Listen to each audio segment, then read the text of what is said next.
Knowing when to invest can really make or break your investment. So I'll give you a spoiler. The best time to invest is not always now. So in this video, I'm giving you 3 things to consider so that you could decide for yourself when is the best time to invest and make the most out of all your investments. What's up guys, it's Nick. As you know, I'm a recovered shopaholic, now a money mindset coach, empowering working professionals to fund their dreams into reality. So the most blanket money advice is usually like the best time to invest is now. The best time to invest is yesterday. The earlier the better. Habang bata ka pa, kumuha ka na ng insurance. Habang bata ka pa, mag-invest ka na sa stock market. Habang bata ka pa, lagi na lang ganon. And so I wanted to talk about in this video when is really the best time to invest in our 20s, because this is our prime youth when we have started to earn more. And I realized investing has to be also personalized per person based on your priorities, goals, income situation, and just overall life vision. So if you're all about that, then make sure you like this video and subscribe to the channel because I do have a new video every single week. Now let's get into the checklist. First thing to consider to identify when to invest is having clear life goals and priorities. So you might be telling me, Nick, I already know what my goal is, my priority is. It's to grow my money, save for my future, prepare for my future years from now. I also don't want my money to die in the bank, so I make sure that I grow it and diversify it. And guess what? Those are all vague goals. Kumbaga, in other words, malabo. Malabo maintindihan na anong outcome mo from that. Saving money for the future and preparing for your future, growing your money, those are not clear goals. Those are blanket statements that you just want to apply in your life but will not give you a clear direction on what and when to invest. That's why this is easier said than done. You have to be so concrete, so specific, so that you know when is the right time to invest in a property, when is the right time for you to invest in stocks, when is the right time for you to get an insurance, when is the right time for you to maybe invest in other different options. Because the problem is if you're not clear on our priorities, it's easy for us to get derailed and distracted by other things that are not aligned to where we want to be. This is the mistake I see when Filipinos really get into the wrong investments, get into scams, the mga quick rich scams na parang, oh, if you invest in this, you get X amount of interest.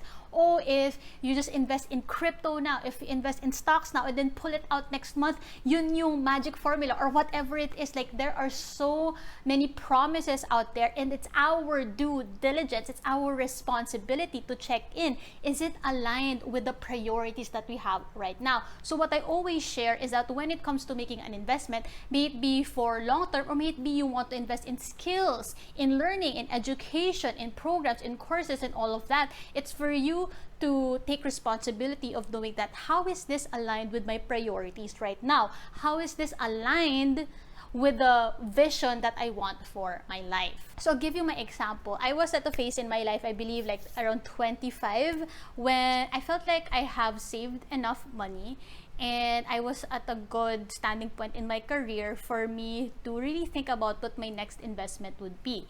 And I was thinking in between like, oh, I could really be able to put up a down payment in a property that I want. If I invest in a condo, if I invest in a house and lot, like I could already do that right now.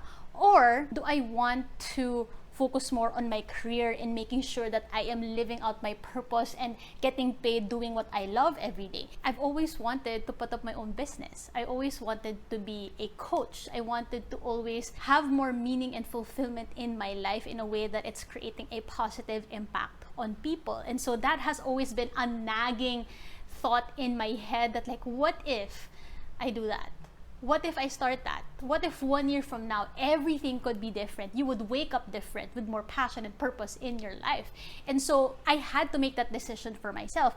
Okay naman mag-invest sa property eh. Of course, that's something that appreciates in value. But there's another thing, which is my time, my precious time that if I don't take this opportunity right now to really think about how can I use my savings as business capital to invest in a program, to invest in skills that would give me the confidence for me to start my own coaching business and be the best coach possible in coaching my clients. So I had those two opportunities to quote unquote invest in. And so for me, my priority then was like, I want to get paid doing what I love through my own business where I have freedom and meaning and living that kind of life where I have purpose every day.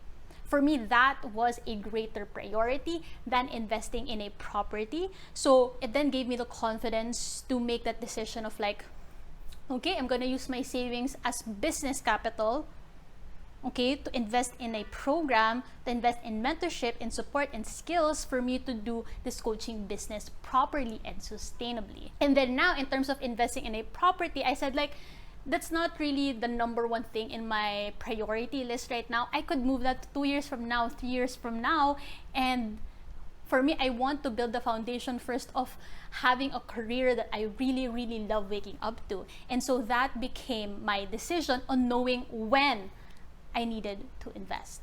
So that's why I always share is that we need to be purpose-driven, not money-driven. Kasi yung money-driven, yun yung kung bakit tayo na nag-give in sa mga wrong things. Na parang, oh, you see all the shiny potential money you could get out of this opportunity because sabi niya daw malaki yung interest, and so that's when we get into the wrong things. When we are rushed, when we are pressured, we get into the wrong things because nagmamadali tayo. Versus, when we start with our purpose inward, we look inward first instead of tingnan natin, nagsha-shopping tayo ng mga pwedeng investments dyan, pwedeng gamitin ang ating pera. So for me, when I invested in that program, I know that my ROI from it is that I'll be able to do my coaching business full-time today. And that's exactly the reality that I'm living out today. I get to do this business long-term. I'm not just doing this as a side hustle. This is something that I'm doing for years and years and years, for as long as I live. And then while I get to do that, while I build up the momentum in, you know, building up my savings, and also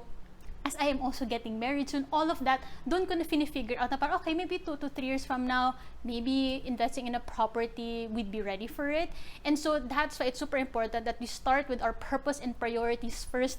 Then we get to have clarity on the right investment that is aligned, that will serve that purpose for our life.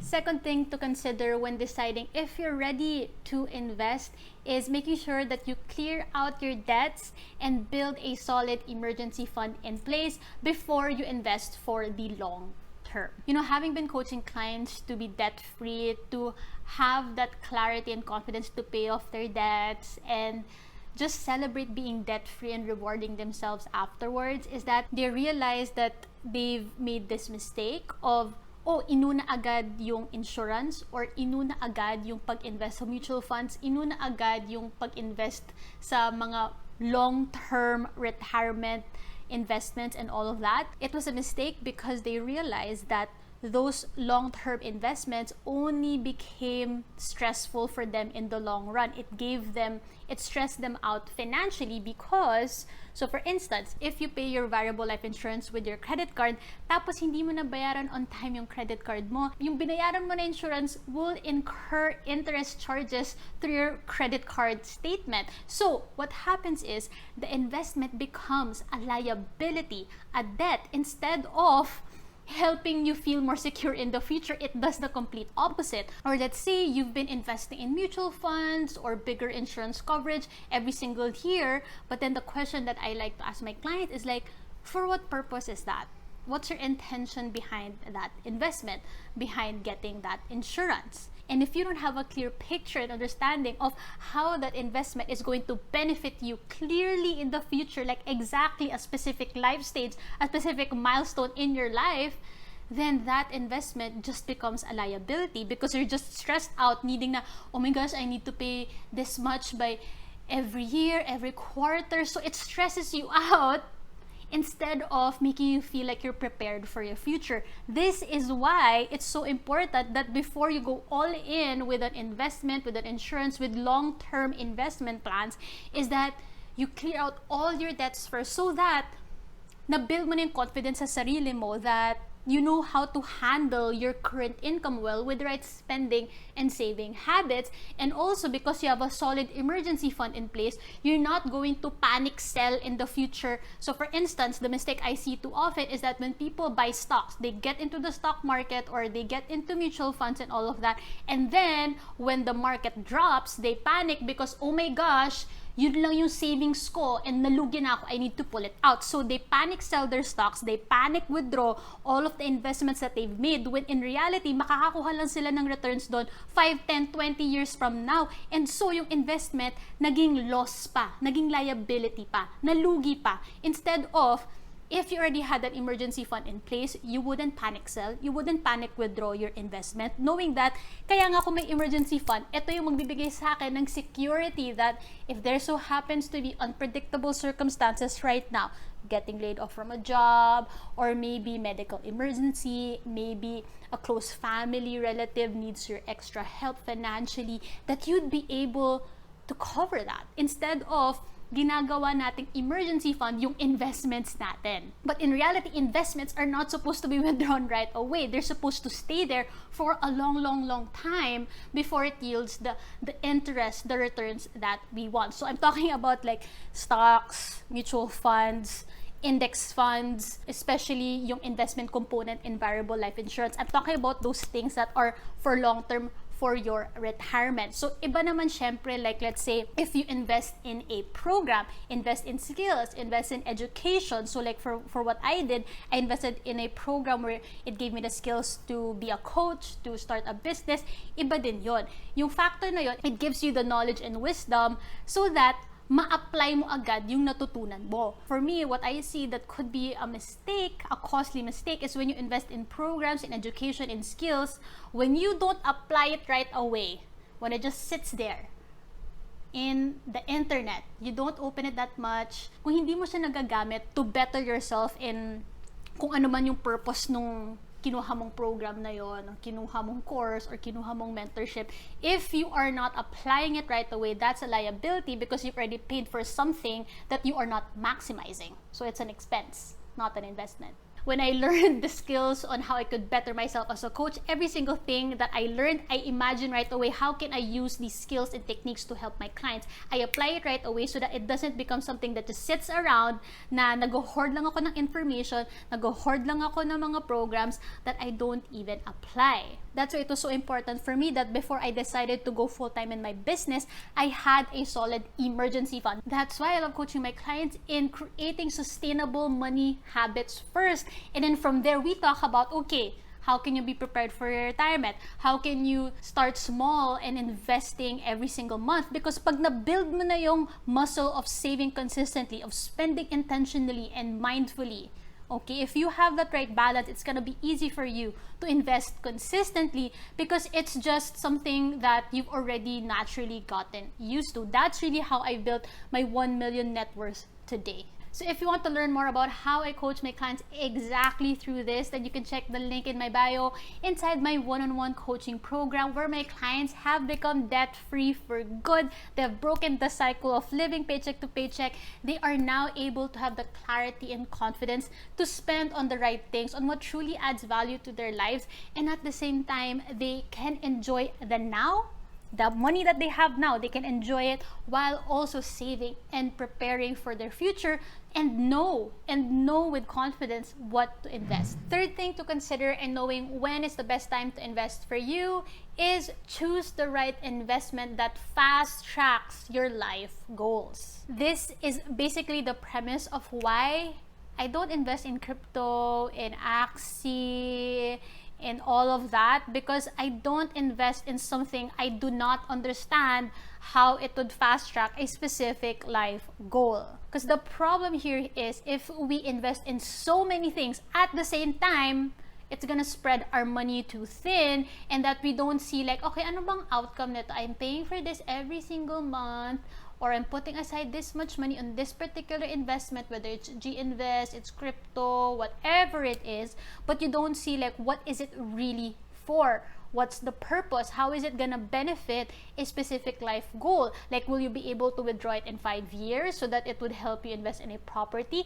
Are you thinking about it for your long-term retirement? You're going to have X amount of money prepared by the time you're 60 or 65. Because it becomes dangerous when we focus too much on the how to invest, exactly the technical side, but we don't have a clear understanding on why we invest in the first place. That's why it's super important. The first thing to consider, right, is that pag wala kang clear life goal, pag wala kang clear priorities, then we get easily derailed and distracted by all the investment options in the world, that we get too focused on the how that we forget, like, okay, how is this gonna benefit me now for the long term? That's why I believe, like, for me, I share that I'm a money coach, but I don't know all of the investments in this world that has to offer. Kasi ang dami-daming lumalabas dyan eh.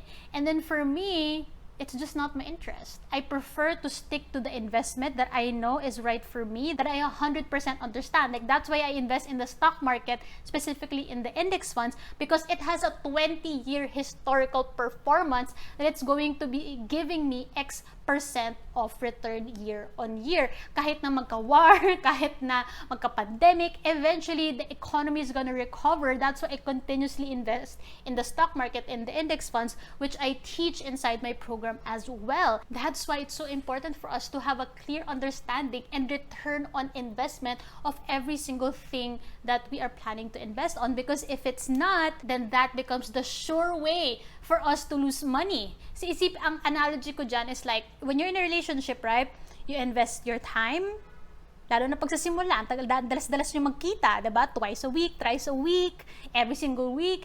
And then you're gonna invest also money. Syempre, magde-date kayo, lalabas kayo, paminsan magta-travel pa kayo together. So you invest time and money into this person when you're in a relationship. And guess what? You're not gonna invest your time and money into being in a relationship if hindi mo naman kilala yung tao. Kung parang cute ka, tara. Parang hindi naman ganun. Siyempre, gusto mo makilala siya from the inside out. Gusto mo malaman na, do we have the same values? Do we have the same common goals, right? Think of your investment that way. If you haven't built the kind of understanding towards an investment, then you're not gonna risk your time and money towards that. For example, my life goal is I want to retire by age 65. In order for me to do that, I invest in the stock market and index funds every single month with the amount that will help me yield the retirement fund amount that I would need by age 65. That's how specific I want it to look like. And so if you can explain it in the simplest and straightforward terms, just like I mentioned earlier, then it's not worth risking your money for. It's not worth investing right away just because uso, just because trending, just because ang dami na nakuhang pera nitong tao na to from that, ang dami na nakuhang returns from that. If that is your benchmark, that is a sure way of risking your money and losing money. It has to start from here. The inner goal, the inner work, that for you to figure out, okay, this is my priority. Therefore, this is how I'm going to figure out for myself and understand what is the right investment for me to get to that life goal, to get to that vision for my life. So I say the best time to invest is up to you. You get to decide. Okay? The best time to invest is when you have crystal clear priorities and clear understanding of how a particular investment is going to fast track that priority in your life. I would say that's the summary of what I've been trying to say this whole time. So if you are still in the process of building up your emergency fund, then you can check out this video on how I was able to consistently save 6 figures today in my 20s. And that is going to be the first step that you need to check off your list to make sure that you invest with confidence in your future.